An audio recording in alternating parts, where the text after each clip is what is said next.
한 채를 빨리 자녀에게 뭐 일반 세율로 양도를 하거나 증여를 해야겠다. 그러면 올해 종합부동산세도 좀 낮추고 재산세도 좀 낮추고 분산시키는 거죠. 그 날짜가 6월 1일 전에 해야 되는 거예요. 네, 6월 1일 전인데 지금 만약 시장에 내놓겠다 그러면 5월 9일 전에 해야 돼요. 그러니까 5월 9일이란 날짜가 지금 아주 중요해져 버린 상황입니다. 여차하면 망해 진짜. 여러분의 구독, 좋아요는 영상 제작에 큰 힘이 됩니다.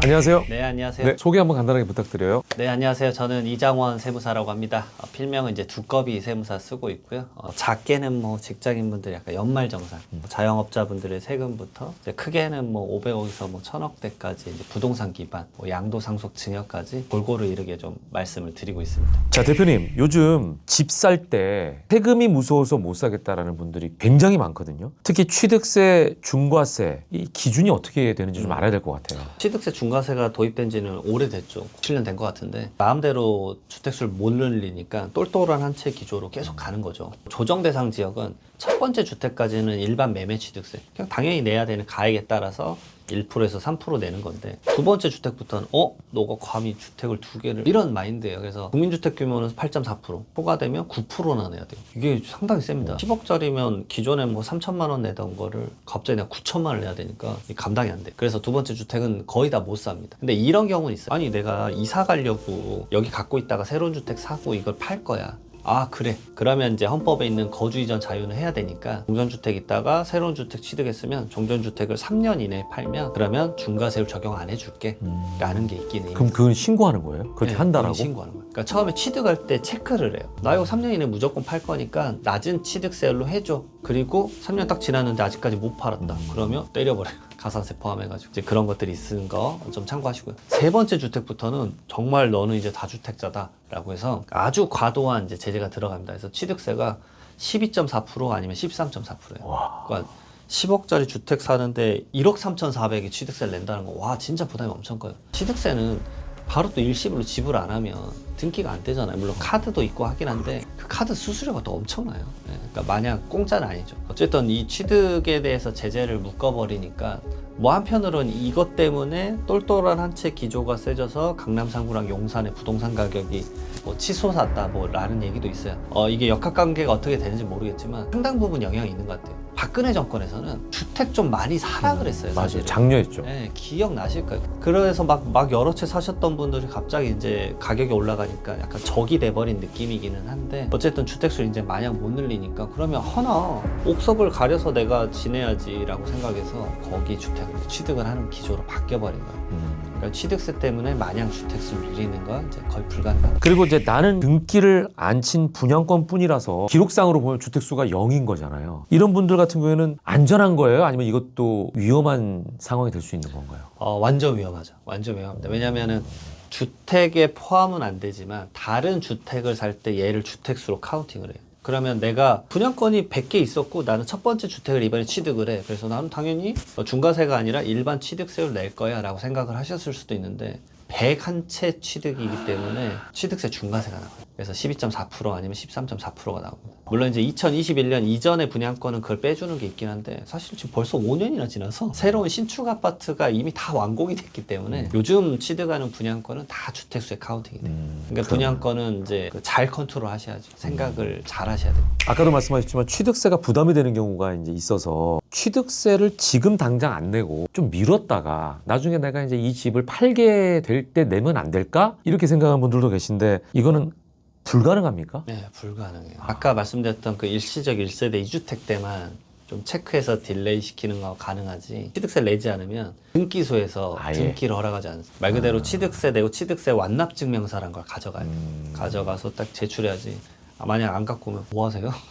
그러면 현금 아니면 카드 이 두 가지 방법밖에 없는 거예요. 그렇죠. 자, 이제 집을 사고 나서 이제 매년 내야 되는 게 재산세와 종합부동산세잖아요. 이걸 조금이라도 절세할 수 있는 방법이나 골든타임 같은 게 있나요? 저는 두 가지 세금 약간 성격이 좀 달라요. 재산세는 점진적으로 계속 올라가요. 어쩔 수 없어요. 주택가격 올라가면 이렇게 올라가는 건데 근데 종합부동산세는 상위 1%에서 뭐 3% 정도만 내는 세금이다 보니까 그 세법 개정에 따라서 휙휙 바뀌어요. 그러니까 저도 이걸 이제 예전에 기재부에서 연구를 했었는데 이런 식입니다. 종부세는 1회 가다가 갑자기 막 3배씩 올라가요. 제도에 따라서 차이가 6, 7배씩 나는 세금 차이. 바람을 굉장히 많이 타네요. 네, 아주 많이 타요. 어쩔 수 없는 것 같아요. 지금 시점에서는 이제 6월 3일에 이제 지방선거가 있고, 그 전에 뭐 재산세나 종합부동산세 관련된 뭐 TF 연구 용역 결과가 나온다라고 말은 했는데, 뭐 당장 나오진 않을 것 같고. 근데 이제 세제 개편안이 주로 언제 일어나냐면 7월 말에 일어나요. 지방세는 이제 8월 중순에 일어나는데, 근데 그 전에 내가 내는 올해의 보유세인 재산세와 종합부동산세 과세 기준일이 6월 1일이에요. 6월 1일에 당시 주택 갖고 있으면 그걸로 너가 세금 내. 그러면 그 이후에 주택을 내가 팔아도 6월 1일에 너가 갖고 있었잖아. 너가 그러면 올해 건 내야지.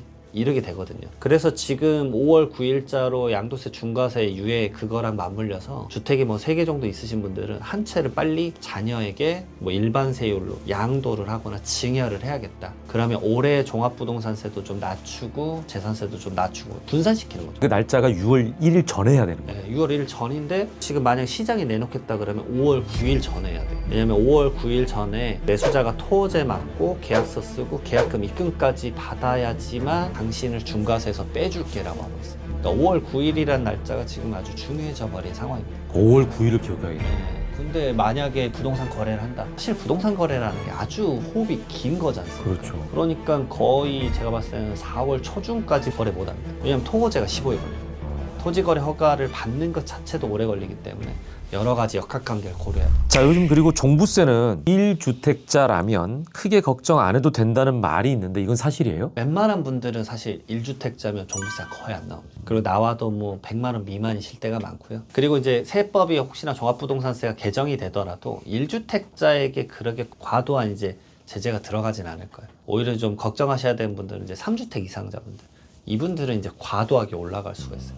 과거의 정권에서 종합부동산세 개편안을 보면 와 3주택자는 여차하면 좀 극단적으로 가면 지금 2025년도에 비해서 2027년도에는 한 7배까지 더 낼 수도 있겠다 뭐 그런 생각이 들어요. 와. 엄청나요. 무서워요. 지금은 이제 이 기준이 좀 바뀌었을 것 같은데 월급쟁이 투자자들의 로망이었던 게 이제 월세 받는 집주인이었는데 지금은 좀 분위기는 그런 것 같지는 않아요. 빌라를 산다? 네. 저는 말을 권하지 못하겠어요. 빌라를 취득한다. 그럼 뭐 예를 들어 3억짜리 빌라를 취득한다. 그러면 내가 3억짜리 취득하면서 주택수가 많아서 취득세 중과세 나와서 처음 취득할 때부터 취득세를 12.4% 내서 취득세만 막 3,600을 내요. 그럼 거기서 이제 월세가 많이 나올 수도 있겠지만 이 취득세를 메꾸는데 몇 년치의 월세를 써야 되기 때문에 야 이게 맞아? 그 두 번째로는 이게 팔릴까? 이게 똘똘한 한 채 기조가 됐으니까 요즘은 옥석가에서 딱 한 채만 사고 싶어 하는데 빌라를 누가 살 것인가? 빌라가 유일하게 거래되는 건 재개발 지역. 재개발 예정지도 위험하고 재개발이 어느 정도 조합 설립이 됐고 뭐 사업시 인가가 곧 난다. 그런 시점에 돼야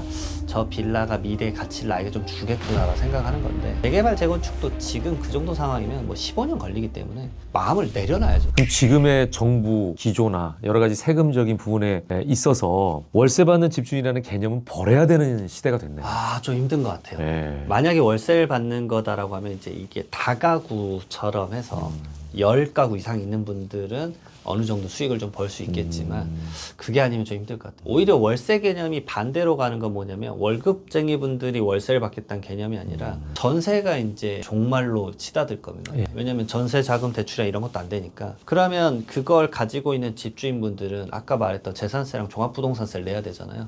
유동성이 필요하단 말이에요. 총세금 유동성이 아니니까. 그러면 어떻게 하냐면 월세가 올라갈 거예요. 근데 이게 뭐 여러 연구 결과가 있지만 우리나라가 주거 비용이 사실은 낮은 편이야.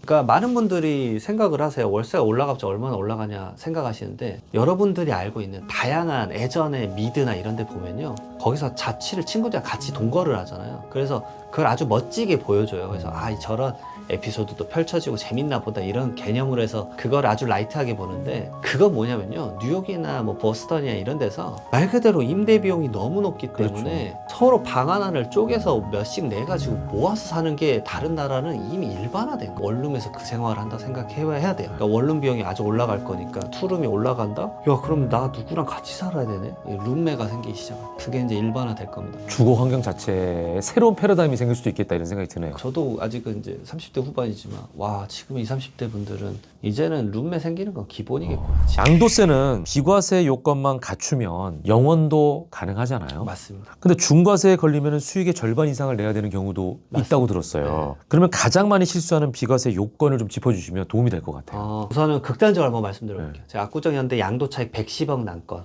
이게 비과세를 받으면 장기보유 특별공제 80%까지 받으면 한 11억 정도 돼요. 세금이. 네, 그러면은 야 그것도 많다라고 할 수 있겠지만 실효세율이라는 게 있어요. 내가 이 정도를 벌었으면 이 정도 내야지라는 게 있거든요. 11억이면 10%밖에 안 돼. 진짜 그러네요, 낮은 거예요. 그러네요. 압도적으로 낮은 거예요. 그러니까 어쨌거나 100억은 번 거 아니에요? 네, 엄청 번 거죠. 근데 이게 일반 세율이 되면 한 45억 내야 돼. 근데 이게 만약 3주택자 중과세다 90억을 내야 돼. 세금이 90억이야. 82.5%니까. 그러니까 110억 네. 팔아가지고 20억만 남는 거예요? 네, 그러니까 못 파는 거예요. 그러니까 말 그대로 고가주택인 사람이 왜 저 세금 버티면서 저걸 할까? 못 팔아요. 이걸 팔면 다른 데를 못 가니까. 그냥 상속으로 가자.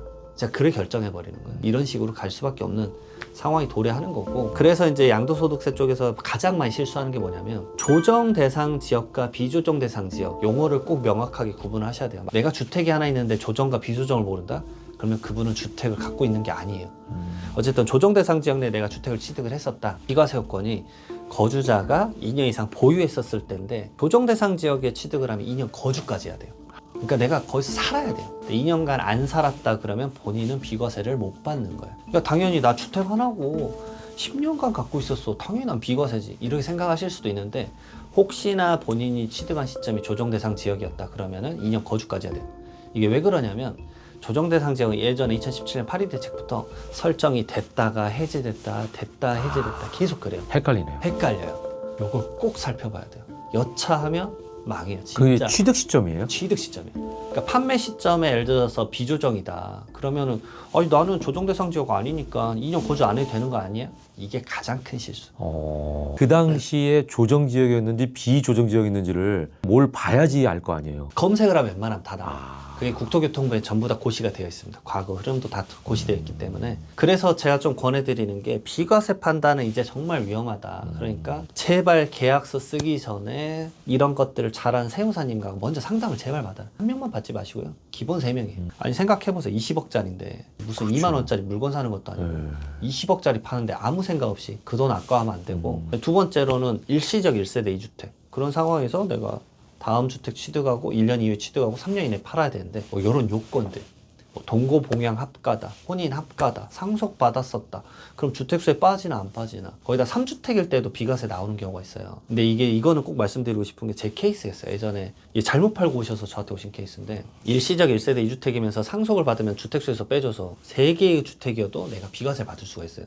난 당연히 비과세야. 본인이 판단하셨어요. 팔았어요. 그래서 세금이 0원이었어요. 근데 이게 비과세가 아니었던 거예요. 요건 잘못 지켰어요. 그러면서 갑자기 어떻게 되냐면 3주택 중과세가 돼요. 11억인 줄 알고 11억을 냈는데 갑자기 나 3주택 중과세래요. 비과세가 요건이 아니니까. 비과세가 요건이 아니면 갑자기 3개가 되잖아요. 그러면 갑자기 90억을 내야 돼요. 근데 여기서 가산세가 붙어요. 과소신공 가산세 10%가 붙고 납부불성실이 붙어서 이 90억 기준으로 보면 한 105억 정도 돼야 돼요.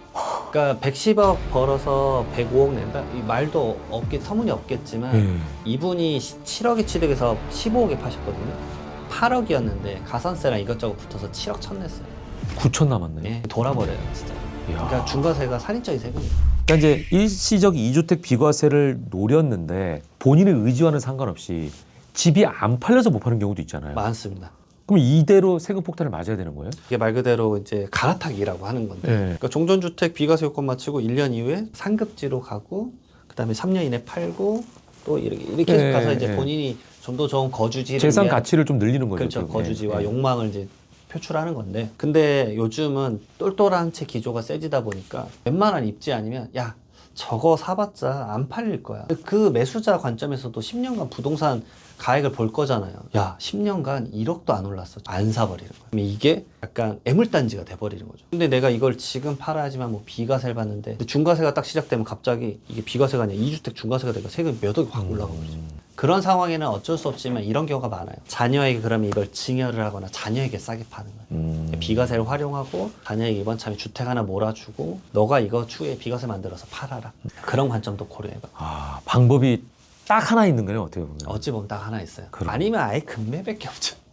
낮춰가지고 아예 아주 팔아버리는. 낮춰가지고 그 수밖에 없어요. 알쏭달쏭한 비과세 상황일 때 세금을 일단 내고 나중에 돌려받게 되는 경정 청구라는 게 있는데 이거 활용하는 거는 지혜로운 거예요? 저는 꽤 권해드려요. 아직까지도 예규나 판례가 없어서 결정 못 내리는 비과세 판례들이 있어요. 저 최근 했거든요. 그래서 제가 권해드리는 게 이거예요. 3명의 세무사 만나보고 나보다 더 뛰어나신 분이 있을 수 있다. 그분이 오케이 했나 그분한테 맡겨라. 저는 이래 권하고 싶다. 진짜 아리송하고 뭐가 안 나오면 그 국세청에 이게 문의 질의를 할 수가 있어요. 근데 문제는 양도소득세는 팔고 나서 2개월 이내 해야 되는데 그 질의라는 게 제가 몇 번 해봤거든요. 한 2년 걸려요. 답변 받는 2년 걸려요. 미쳐버리는 거예요. 그래서 저는 이렇게 권해드려요. 그러면 우선 세금 더 내시고 그 다음에 이거 결과가 이런 게 나오면 추후에 경정청구로 돌려받으세요. 그러면 다 돌려주고 이자 가산금까지 얹어서 줘요. 그러니까 마음 편하게 좀 더 내고 나중에 받는 게 낫지 좀 덜 내자고 나중에 세금 폭탄을 맞는 거는 그죠. 네, 그때 바보 같은 짓이다 이렇게 네, 생각이 들어요. 가산세가 막 몇 억이 될 수도 있어요. 자, 마지막으로 부동산 세금 때문에 고민인 지식의 시청자분들께 꼭 당부하고 싶은 말씀이 있으시다면. 제가 이런 말 정말 그렇지만 주택 관련된 세금은 진짜 공부해야 돼요. 지금 미치는 노릇이지만 어이가 없죠. 전문가가 있는데 내가 왜 공부를 했는데 양포 세무사라는 게 있어요. 양도 포기 세무사라고 있어요. 그 업무 자체를 아예 안 받아요. 그러면 왜 안 해요? 어떤 하나의 비과세 판단을 하는데 제가 9주가 걸린 적이 있었어요. 근데 수임료가 아주 낮았어요. 그러면 저는 이 업을 접어야 돼요. 그리고 효율적이지가 않죠. 결론적으로 말씀드리면 양도 포기라는 세무사의 말은 뭐냐면 그 세무사의 양도를 못한다? 절대 아니에요. 간단해요. 단가가 안 나와요. 그래서 이거 안 해요. 왜냐면 이거 하는 사람들의 업무량이 어느 정도인지를 모르실 것 같은데 본인의 소중한 재산이잖아요. 10억, 20억인데. 근데 여차하면 세금으로 몇 억을 더 내는 경우인데 좀 더 이렇게 공부하시고 좀 미리미리 3명의 세무사랑 상담 받아보셔라. 그리고 여차 불안하면 먼저 내고 경정청구 돌려받자. 이런 생각을 좀 가지셨으면 좋겠습니다. 오늘 말씀 고맙습니다. 네.